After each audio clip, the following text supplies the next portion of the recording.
My name is Mira Adilla Agustina, and right now I want to submit my critical speech is about the threat to our democracy. So let's check it. Let me thanks all of you for being here in my channel. This country faces an unprecedented set of crises. We are struggling with a pandemic that has already cost us over 23,000 lives. We have an economy in which we have a fantastic level of income and wealth inequality, where the middle class today is being decimated, where millions of workers have lost their jobs, and half of our people continue to work paycheck to paycheck like a part-time job. Many for starvation is wages. We are living in the moment when climate change is ravaging this planet, leading to massive fire on the north coast, drought, and unprecedented level of extreme weather disturbance all across the globe. We are the only major country on earth not to guarantee healthcare to all people as a human right. Over 200 million of Indonesians are underinsured, and they have to pay by far the highest price in the world for their prescription drugs. All of these issues are enormously important and should be the issues that are being debated in this subject. But today I'm not going to talk about any of them. What I'm going to talk is about something in my wildest dream. I never thought I would be discussing it. It is about a threat to our democracy. There are so many threats to our democracy, like Spartism, Islamism, ideologism, and etc. But one of them is corruption. Ironically, the current impact of corruption is increasingly worrying because this problem has threatened all government institutions and the life of our people. In other words, to take corruption is increasingly become a real threat in Indonesia, which need to be handled seriously and comprehensively. Interestingly, the large data published by Transparency International (TA) show that Indonesia has slightly improved in terms of Corruption Perception Index or CPA. Despite of this, fact remain concerning that corruption is still going around in our environment, precisely in the law enforcement and politics sector. There's a lot of corruption in this sector. Under the paradigms of democratic country, today national threats can simply be categorized as a threat to state sovereignty and threats to citizens. Therefore, the problem of corruption is a national threat that shall be eradicated.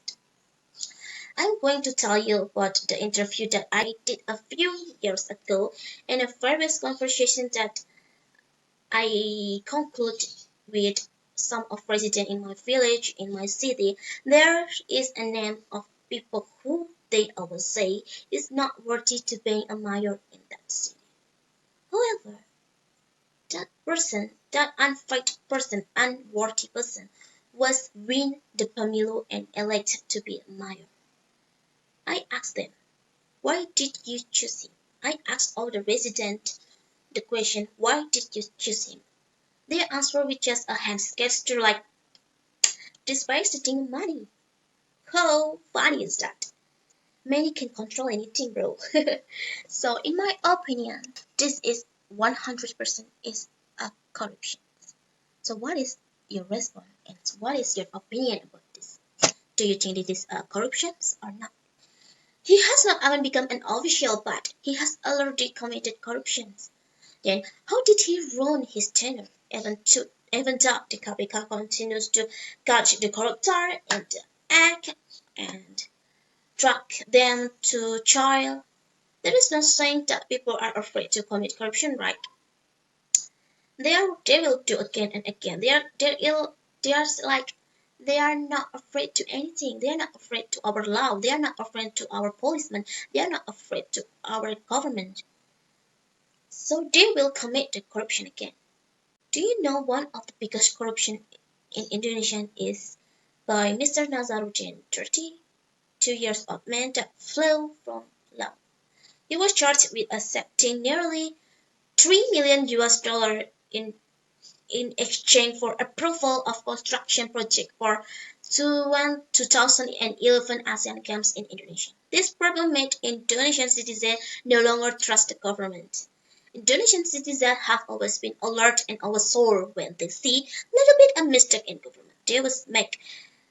They always flock to demonstration and open up activity to overthrow the government. Isn't that disgusting? Officials who are supposed to be a motivator and encouragement for society are not recognized by their people. It is so disgusting and it is so disappointing. They are an official, but they people don't trust them.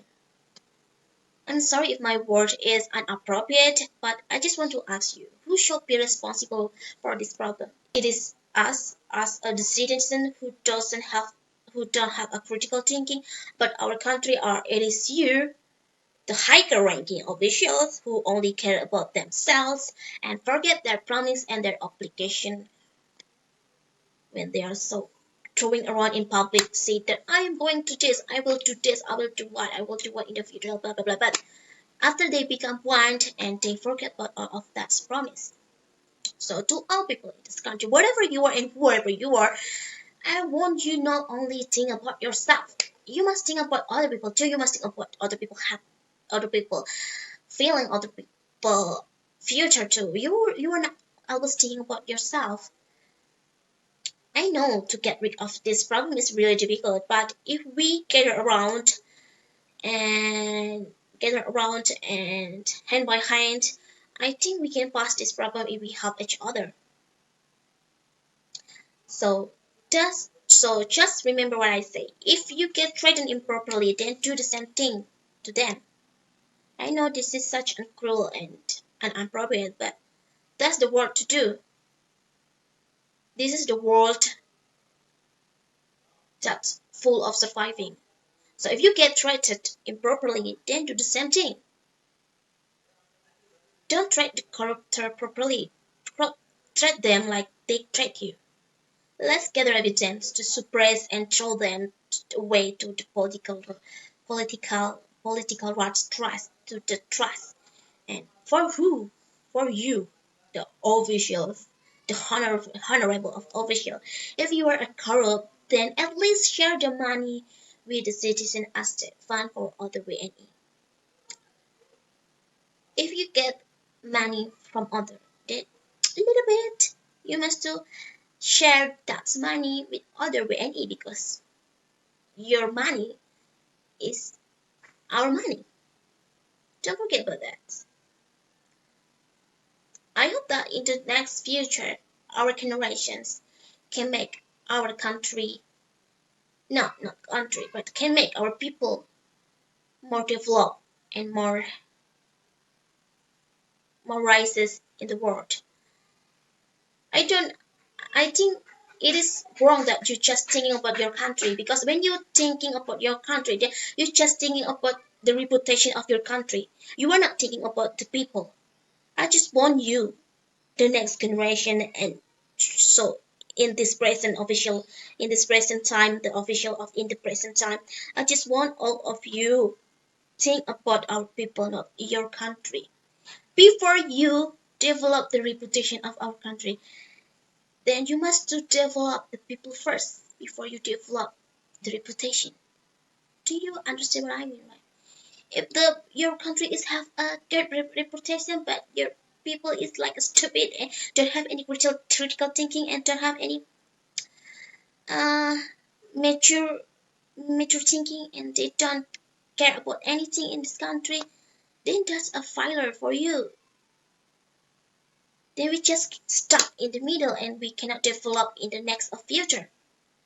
I know that this is so difficult to do, but I hope that these tips will be good for the Indonesian future and for the people of Indonesian future. And this is my end of speech. I know that I'm lack of grammar, I'm lack of pronunciation, I'm lack of uh, display, and I'm lacking in so many aspect. but I hope that this speech is worthy enough to submit for my critical speech final test. And this is my end. Thank you for your attention. Wassalamualaikum.